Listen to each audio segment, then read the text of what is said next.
Class में हमने discuss किया chemical reactions and chemical equation, जिसमें अपन ने केमिकल इक्वेशन को डिस्कस किया था।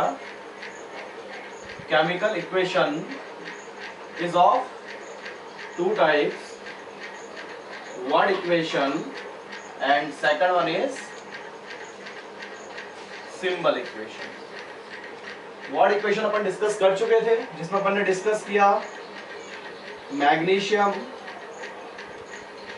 react with oxygen to form magnesium oxide in the presence of heat।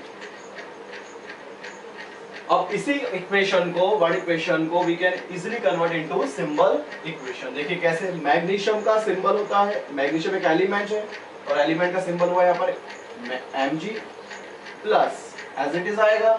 Oxygen का सिंबल O होता है, but O represents atom of oxygen, but here molecule of oxygen react with Mg because oxygen exists in molecular form, not in atomic form. So we can write O2 here, arrow sign। Heat को represent कर सकते हैं अपन एक triangle से, जिसको हम generally बोलते हैं डेल्टा। मैग्नीशियम ऑक्साइड का फॉर्मूला होता है MgO, जो आपने 9th क्लास में डिस्कस किया था।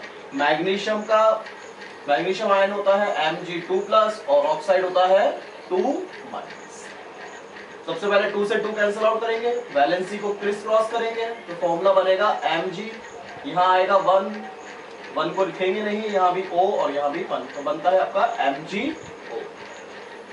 तो ये आपके पास जो इक्वेशन थी सिंबल वर्ड इक्वेशन, ये किसमें कन्वर्ट हो चुकी है? Symbol equation. This is a symbol equation, यानी सेम जो आपने वर्ड इक्वेशन लिखी है उसी को सेम रिप्रेजेंट करेंगे, but in form of symbol. Symbol क्या होते हैं? शॉर्ट हैंड रिप्रेजेंटेशन होते हैं। जो आपका नेम है उसका शॉर्ट हैंड रिप्रेजेंटेशन है सिंबल।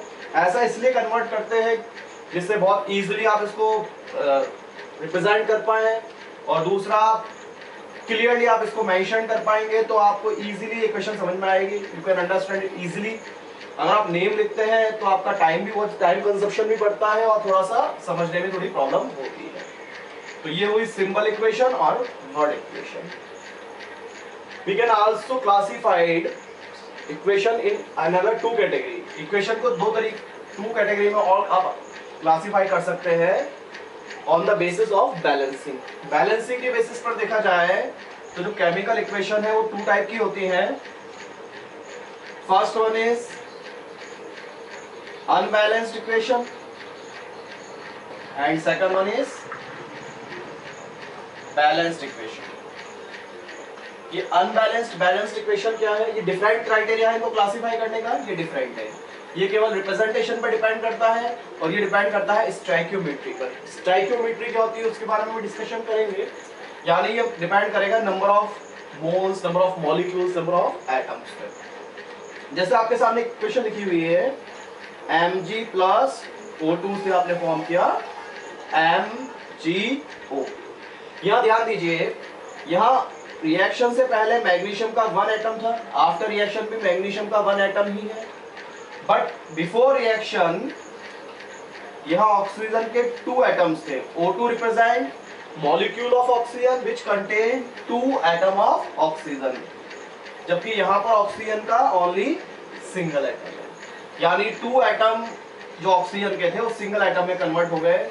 इट मींस एक एटम यहाँ डिस्ट्रॉय हो गया, जो पॉसिबल नहीं है according law of conservation of mass और लॉ ऑफ या principle of atom conservation. Principle of atom conservation कहता है कि एटम हमेशा कंजर्व रहेंगे, क्योंकि एटम ना तो क्रिएट किए जा सकते हैं ना डिस्ट्रॉय किए जा सकते हैं। According to Dalton, atom neither can be created nor be destroy. ना तो आप एटम बना सकते हैं ना उनको डिस्ट्रॉय कर सकते हैं। अगर मैं इस रिएक्शन को सही मान लेता हूं तो ये कॉन्ट्राडिक्ट करता है law of conservation of mass, principle of atom conservation दोनों को। क्योंकि अगर मान लीजिए यहाँ 2 एटम है ऑक्सीजन के, यहाँ 1 है, तो इसका मतलब एक एटम क्या हो गया है? डिस्ट्रॉय, जो पॉसिबल नहीं है एटम को डिस्ट्रॉय करना। दूसरा, अगर मास की बात करते हैं तो ऑक्सीजन के एटम का मास होता है 16, यहाँ पर 2 ऑक्सीजन है तो 16 × 2 हो जाता है आपका 32, और यहाँ ऑक्सीजन का एक ही एटम है तो मास रहेगा 16। तो यहाँ 32 से 16 मास ही रिमेन रहता है, इट मींस 16 मास इसका क्या हो जाता है, डिस्ट्रॉय। पर ऐसा पॉसिबल नहीं है क्योंकि according to mass of conservation जो मास है वो कंजर्व रहता है, यानी total mass before reaction and total mass after reaction conserve होना चाहिए। चेक कर लेते हैं, मैग्नीशियम का मास होता है 24, O2 का आप कैलकुलेट कर चुके हैं 32, ओवरऑल मास हो जाता है आपका 56। यहाँ मास होता है मैग्नीशियम का 24 और ऑक्सीजन एटम का हो गया आपका 16। यहाँ पर एटम 1 ही है, 32 यूज नहीं कर सकते हैं, तो टोटल ओवरऑल मास हो गया 40। तो आप देखिए ध्यान से, दोनों तरफ मास लेफ्ट हैंड साइड और राइट हैंड साइड का मास इक्वल नहीं आ रहा है, जो किसको कॉन्ट्रोडिक्ट करता है, law of conservation of mass. इसका मतलब क्या हुआ कि ये जो इक्वेशन है इसमें लेफ्ट और राइट हैंड साइड में एटम इक्वल नहीं है। मैग्नीशियम के एटम इक्वल है बट ऑक्सीजन के नहीं है, तो इसको बोलेंगे आप unbalanced equation because it is not balanced. Balanced mean क्या होता है, बैलेंस मीन होता है लेफ्ट हैंड साइड में किसी पर्टिकुलर एटम को देखें और राइट हैंड साइड में पर्टिकुलर एटम को देखें, दे शुड बी इक्वल, वो इक्वल होने चाहिए। तो देखिए मैग्नीशियम तो इक्वल हो रहा है बट ऑक्सीजन इक्वल नहीं हो रहा है, इसलिए इसको कहा गया है अनबैलेंस्ड इक्वेशन। अगर मैग्नीशियम बैलेंस्ड है और ऑक्सीजन भी बैलेंस्ड हो जाए किसी भी तरीके से, तो आप कह सकते हैं कौन सी इक्वेशन है, बैलेंस्ड केमिकल इक्वेशन है। तो ये तो बात हुई अनबैलेंस्ड की। इस अनबैलेंस्ड इक्वेशन को स्केलेटल इक्वेशन भी कहते हैं क्योंकि ये ढांचे का काम करता है। स्केलेटल इक्वेशन है इसके लिए, मींस केवल एक ढांचे का काम करेगा, जो भी आप चेंजेस करेंगे उसमें ये एक बेस फाउंडेशन तो रहेगा ही, इसमें ही आपको थोड़े बहुत चेंजेस करने होंगे। इसके आगे आप कोई नंबर लिख सकते हैं जिससे बैलेंस हो जाए, पर ये बेस आपका एज इट इज रहेगा जो एक स्केलेटल का काम करेगा। तो अनबैलेंस्ड केमिकल इक्वेशन को आप स्केलेटल इक्वेशन भी कहते हैं। अब आ जाते हैं बैलेंस केमिकल इक्वेशन की तरफ। इसी इक्वेशन को बैलेंस करके देखते हैं। सपोज कीजिए आपके पास एग्जांपल है Mg प्लस O2 से MgO4 होता है। चलिए अब इसको ध्यान से देखिए, मैग्नीशियम ऑलरेडी बैलेंस्ड है पर ऑक्सीजन बैलेंस नहीं है। यहाँ पर ऑक्सीजन 2 है और यहाँ ऑक्सीजन 1। अब इनको आप चाहते हैं बैलेंस करना। अब बैलेंस कैसे करेंगे, तो यहाँ अगर ऑक्सीजन 2 है तो यहाँ भी ऑक्सीजन 2 होने चाहिए। इसको 2 करने के लिए अगर मैं यहाँ इसके नीचे 2 लिख देता हूँ तो ये लिखना गलत है, यानी इट इज टोटली रॉन्ग। ये क्यों गलत हुआ, उसका रीजन है, अगर मैं यहाँ 2 लिखता हूँ तो मैग्नीशियम ऑक्साइड का फॉर्मूला ही चेंज हो जाएगा। मैग्नीशियम ऑक्साइड का फॉर्मूला बन जाएगा MgO2, तो मैग्नीशियम ऑक्साइड का फॉर्मूला चेंज हो गया। तो मैग्नीशियम ऑक्साइड का फॉर्मूला ऐसा पॉसिबल नहीं है according to this criss cross formula, यानी कि ये फॉर्मूला अगर आप देखें तो अकॉर्डिंग MgO ही आ सकता है, MgO2 फॉर्मूला नहीं आ सकता है। इसका मतलब आप कह सकते हैं कि ये लिखना गलत है इस तरीके से। तो मुझे क्या करना चाहिए, फिर कैसे बैलेंस किया जाए, तो बैलेंसिंग करने के लिए हमेशा इनके फ्रंट में, इनके पहले आप बिफोर यहाँ नंबर यूज कर सकते हैं। जैसे मैंने यहाँ पे लिख दिया अगर 2, it means MgO multiply by 2, यानी Mg के भी 2 एटम हो जाते हैं एंड ऑक्सीजन के भी 2 एटम हो जाते हैं। तो अब यहाँ ऑक्सीजन बैलेंस हो चुका है, यहाँ भी ऑक्सीजन 2 है और यहाँ भी 2। बट अब मैग्नीशियम चेंज हो गया, Mg यहाँ 2 हो चुका है बिकॉज ये आपके पूरे मॉलिक्यूल के आगे लिखा हुआ है, फॉर्मूला यूनिट के आगे लिखा हुआ है, इसलिए इसको आप 2 से दोनों को मल्टीप्लाई करते हैं। तो यहाँ Mg को बैलेंस करने के लिए अगर मैं यहाँ भी 2 लिख दूं तो Mg भी इक्वल हो जाते हैं 2Mg, 2Mg, ऑक्सीजन 2, ऑक्सीजन 2, यानी अब आप कह सकते हैं मैग्नीशियम के एटम इधर भी 2 है और यहाँ भी 2 हो गए, और ऑक्सीजन के एटम इधर लेफ्ट हैंड साइड में 2 है और राइट हैंड साइड में भी 2 into 1 2। It means left hand side and right hand side में मैग्नीशियम एंड ऑक्सीजन दोनों के एटम हो जाते हैं इक्वल। इसका मतलब इक्वेशन हो चुकी है balance, so it is known as balanced chemical equation. So there is a major difference between unbalanced and balanced chemical equation is this coefficient of molecular formula। जो भी यहाँ पर आप सब्सटेंस लिखते हैं उसके आगे जो आप लिखते हैं कोफिशिएंट, इनको जनरली यूज किया कहा जाता है स्टोइकियोमेट्री। क्या कहा जाता है, स्टोइकियोमेट्री। यानी अगर स्टोइकियोमेट्री के आप इस तरीके से इसको बैलेंस कर देंगे तो ये बन जाएगी बैलेंस्ड केमिकल इक्वेशन। यहाँ मैं स्टोइकियोमेट्री में कोई चेंज नहीं कर रहा हूँ, इसका मतलब ये है अनबैलेंस्ड केमिकल इक्वेशन। तो यहाँ पर ये आता है इन दोनों के बीच का डिफरेंस, केमिकल इक्वेशन और बैलेंस्ड केमिकल इक्वेशन। जैसा कि आप सब समझ ही गए होंगे। नेक्स्ट अगर बात करते हैं तो केमिकल इक्वेशन में कंप्लीट होता है जिसमें अपन ने balance chemical equation, unbalance chemical equation and word equation, symbol equation discuss किया है। और अगर इक्वेशन की बात करते हैं तो इक्वेशन में और भी कुछ थिंग्स है जो आपको ध्यान देना है। देखिए क्या, जैसे मान लीजिए मैं एक रिएक्शन लिखता हूं H2 प्लस O2 और इससे फॉर्म होता है, क्या फॉर्म होना चाहिए, हाइड्रोजन रिएक्ट विद वाटर। ये अपन ने पढ़ा हुआ है 9th क्लास में भी, hydrogen react with water, hydrogen react with oxygen to form water in presence of.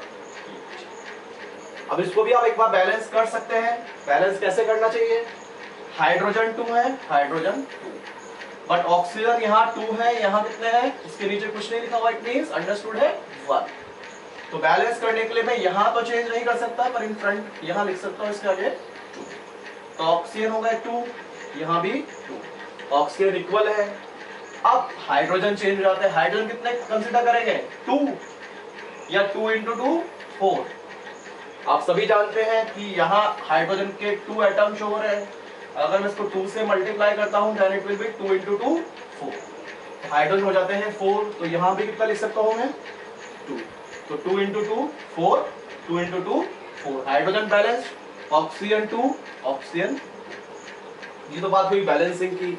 अपन ने लास्ट क्लास में डिस्कस किया था प्लस क्या करते हैं, कब यूज करते हैं, टू रिएक्टेंट्स को सेपरेट करने के लिए या 2 और मोर प्रोडक्ट को सेपरेट करने के लिए। वैसे अपन ने प्लस एरो साइन क्या शो करता है, left hand side is reactants and right hand side products.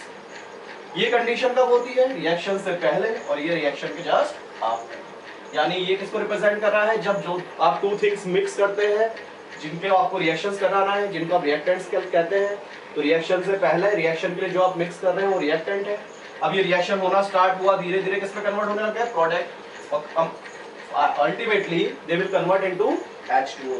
तो जैसे जैसे इसमें कन्वर्ट होते जाएंगे H2O में, ये तो कंज्यूम होते जाएंगे, ये तो रिड्यूस होते जाएंगे, और वाटर फॉर्म होता जाएगा तो ये इंक्रीज होता जाएगा, और फाइनली ये हो जाएंगे 0 और ये 100% कन्वर्ट हो जाएगा। इसका मतलब बिफोर रिएक्शन कंप्लीटली ये प्रेजेंट है और आफ्टर रिएक्शन कंप्लीटली ये प्रेजेंट। तो ये होगा आपका रिएक्टेंट एंड केमिकल रिएक्शन में एक चीज और आप ध्यान रख सकते हैं कि यहाँ पर इनके ब्रैकेट में आप इनकी स्टेट शो कर सकते हैं। जैसे हाइड्रोजन यहाँ रिएक्शन करता है कौन सी फॉर्म में, गैस, तो यहाँ लिख दिया ब्रैकेट में G। यहाँ ऑक्सीजन कौन सी फॉर्म में रिएक्ट करता है, गैस, तो यहाँ भी लिख दिया G। यहाँ H2O कौन सी फॉर्म में बनता है, ये डिपेंड करता है कि टेम्परेचर हाई है लो है, तो उस अकॉर्डिंग उसका तो उसके अकॉर्डिंग यहाँ ध्यान दीजिए कि ये यहाँ मिलता है अपन को जनरली गैस फॉर्म में। अगर टेम्परेचर लो रखते हैं तो we can convert it into liquid also. तो यहाँ फर्स्टली ये कन्वर्ट होता है किसमें, गैस में। तो यहाँ प्रोडक्ट बन गया गैस, और अगर चाहें तो आप इसको लिक्विड भी लिख सकते हैं, H2O लिक्विड। क्लियर। तो यहाँ आपको ये ध्यान रखना है कि यहाँ पर जो गैस है उसको रिप्रेजेंट कर रहे हैं G से, और जो लिक्विड है उसको रिप्रेजेंट कर रहे हैं अपन L से। तो ये थोड़ा सा ध्यान रखिए। सॉलिड, प्योर सॉलिड आप कहीं यूज करते हैं तो उसके लिए आप लिखेंगे S, प्योर लिक्विड के लिए आप यूज करेंगे L, प्योर गैस के लिए आप यूज कर सकते हैं G, और कहीं पर अगर कोई प्रेसिपिटेट फॉर्म होता है, क्या यूज होता है, प्रेसिपिटेट फॉर्म होता है, तो आप यूज कर सकते हैं PPT फॉर प्रेसिपिटेट। और ये ध्यान दीजिए हीट जो आपका यूज होगा, हीट को आप रिप्रेजेंट कर सकते हैं डेल्टा। यहाँ ये ध्यान देना है कि गैस रिलीज होती है जब भी तो वो अपसाइड जाती है, इसको अपवर्ड एरो से शो करते हैं। प्रेसिपिटेट जब भी बनता है तो वो सेटल डाउन होता है, इसलिए इसको डाउनवर्ड एरो से शो करते हैं। यानी किसी रिएक्शन में अगर प्रोडक्ट बनता है गैस फॉर्म में, we can write arrow upward arrow, और प्रेसिपिटेट बनता है तो मैं डाउनवर्ड एरो भी शो कर सकता हूं। बस यहाँ पर आपको ध्यान रखना है, स्टार्ट पॉइंट में आपको लगा लिख देता हूँ यहाँ कि अगर रिएक्टेंट में कोई गैस है तो रिएक्टेंट में अगर कोई गैस है तो उसको G से रिप्रेजेंट करना चाहिए, उसको अपवर्ड एरो से शो नहीं करते, क्योंकि अगर आपने रिएक्टेंट साइड पे गैस की जगह अपवर्ड एरो लगा दिया, इट मींस वो तो एलिमिनेट हो गया। अब वो जब उड़ जाता है वहां से रिलीज हो जाता है तो रिएक्शन कौन करेगा। तो प्रोडक्ट साइड पर आप अपवर्ड एरो शो कर सकते हैं, पर रिएक्टेंट साइड पर आप अपवर्ड एरो शो नहीं कर सकते फॉर गैसेस। ये थोड़ा सा आपको ध्यान देना है, ठीक है। तो ये तो बात हुई कि रिएक्शन में और क्या, और रिएक्शन में एक चीज और आपको ध्यान रखनी है, हीट कैसे प्रेजेंट करते हैं उसका भी एक आइडिया मैं आपको दे देता हूँ। हीट को जनरली आप अगर प्रोवाइड कर रहे हैं तो उसको आप यहाँ डेल्टा की फॉर्म में यूज कर सकते हैं, पर किसी रिएक्शन में हीट रिलीज होती है तो कैसे उसको रिप्रेजेंट करते हैं, तो उसका भी एक रिप्रेजेंटेशन देख लेते हैं। देखिए रिएक्शन दो टाइप की होती है, एक एंडोथर्मिक रिएक्शन और एक एक्सोथर्मिक रिएक्शन। कैसे होती है, जैसे मान लीजिए कोई रिएक्टेंट है A प्लस B और एक प्रोडक्ट बनाता है C प्लस D। अगर रिएक्शन में हीट यूज होती है मतलब प्रोवाइड करते हैं आप उसको, तो उसको रिएक्टेंट साइड पर लिखते हैं क्योंकि वो यूज हो रही है एज अ रिएक्टेंट, तो रिएक्टेंट साइड पर आप उसको प्लस में लिखते हैं। और अकॉर्डिंग टू मैथमेटिक्स अगर मैं इसको उधर ले जाता हूं तो क्या बन जाएगा, ये माइनस। तो आप इसको ऐसे भी रिप्रेजेंट कर सकते हैं C प्लस D, और हीट को प्लस को उधर ले जाएंगे, प्लस हीट को उधर ले जाते क्या बन जाएगा, माइनस। ये कौन सी रिएक्शन कहलाती है, जहां हीट रिलीज होती है, और जहां हीट रिलीज होती है उसको कहते हैं आप एक्सोथर्मिक रिएक्शन। क्या कहते हैं, एक्सोथर्मिक रिएक्शन। और अगर बात करते हैं, सॉरी, यहां हीट प्रोवाइड कर रहे हैं, क्या कर रहे हैं, प्रोवाइड, तो हीट आप प्रोवाइड करते हैं तो उसको आप कहते हैं हीट प्रोवाइड कर रहे हैं, इट मींस हीट गेन हो रही है, उसमें यूज हो रही है, गेन हो रही है, यूज हो रही है, तो उसको बोलते हैं एंडोथर्मिक रिएक्शन। कौन सी रिएक्शन बोलते हैं, एंडोथर्मिक रिएक्शन। और अगर इसी रिएक्शन को मैं इस तरीके से लिखता हूं A plus B form E plus F, कोई डिफरेंट प्रोडक्ट बनते हैं A और B, या यहां भी रिप्रेजेंटेशन चेंज कर सकता हूं, मान लो X प्लस Y कोई टू रिएक्टेंट है, they form E plus F, two products. और यहां हीट रिलीज होती है, हीट क्या होती है, रिलीज। अगर हीट रिलीज होती है तो या हीट इवॉल्व होती है, ठीक है, या हीट लॉस होती है, तो इसका मतलब वो हीट इसमें से निकले, यानी हीट रिलीज हुई है, यानी किस साइड में आएगी, प्रोडक्ट, यानी इसको प्रोडक्ट साइड में आप लिख सकते हैं, क्योंकि ये पहले प्रोवाइड नहीं की गई है, यानी रिएक्शन से पहले अवेलेबल नहीं थी, आफ्टर रिएक्शन ये रिलीज हुई है। तो आफ्टर रिएक्शन जो भी बनता है क्या कहलाता है, प्रोडक्ट, और प्रोडक्ट को कौन साइड पर रखते हैं, राइट हैंड साइड, इसलिए राइट हैंड साइड पर आप प्लस हीट लिख सकते हैं। और यहाँ आपने इसको हीट प्रोवाइड की थी, यानी रिएक्शन से पहले हीट यूटिलाइज हुई है, और रिएक्शन से पहले की कंडीशन कहाँ लिखते हैं, लेफ्ट हैंड साइड पर, इसलिए यहाँ हीट आपने लेफ्ट हैंड साइड प्लस की है। तो आप अगर लेफ्ट हैंड साइड पर हीट प्लस करेंगे तो एंडोथर्मिक रिएक्शन बनती है, राइट हैंड साइड पे हीट लिखते हैं तो वो एक्सोथर्मिक रिएक्शन बनती है। इसी टाइप से हीट को मैं अगर मैं लेफ्ट हैंड साइड में लाता हूँ तो क्या बन जाएगा, प्लस की जगह यहाँ माइनस। तो आप देखिए ये कंपटीशन में आते हैं इस टाइप के क्वेश्चन, थोड़ा सा ध्यान दीजिए, अगर लेफ्ट हैंड साइड पर प्लस हीट हो या राइट हैंड साइड पर माइनस हीट हो तो एंडोथर्मिक रिएक्शन होती है, और लेफ्ट हैंड साइड पर माइनस हीट हो और राइट हैंड साइड पर प्लस हीट हो तो ये एक्सोथर्मिक रिएक्शन होती है। एक्सोथर्मिक का मतलब होता है हीट का रिलीज होना, और एंडोथर्मिक का मतलब होता है हीट का यूज होना, यानी इसको प्रोवाइड करना। तो अब आपने क्या क्या सीखा कि यहाँ पर सॉलिड के लिए आपने क्या लिख दिया है, S, लिक्विड के लिए L, गैस के लिए G या अपवर्ड एरो, कहीं कोई प्रेसिपिटेट बनता है तो आप शो कर सकते हैं डाउनवर्ड एरो, और हीट को आप डेल्टा से रिप्रेजेंट करते हैं, और जनरली ये हीट जब प्रोवाइड करते हैं, यानी यहाँ आप इसको हीट प्रोवाइड कर रहे हैं तो इसको आप डेल्टा से रिप्रेजेंट कर सकते हैं। और अगर हीट रिलीज होती है तो राइट हैंड साइड में प्लस हीट, और हीट अगर यूटिलाइज होती है तो राइट हैंड साइड में माइनस हीट। इसके बारे में थोड़ा सा और डिस्कशन करेंगे नेक्स्ट क्लास में।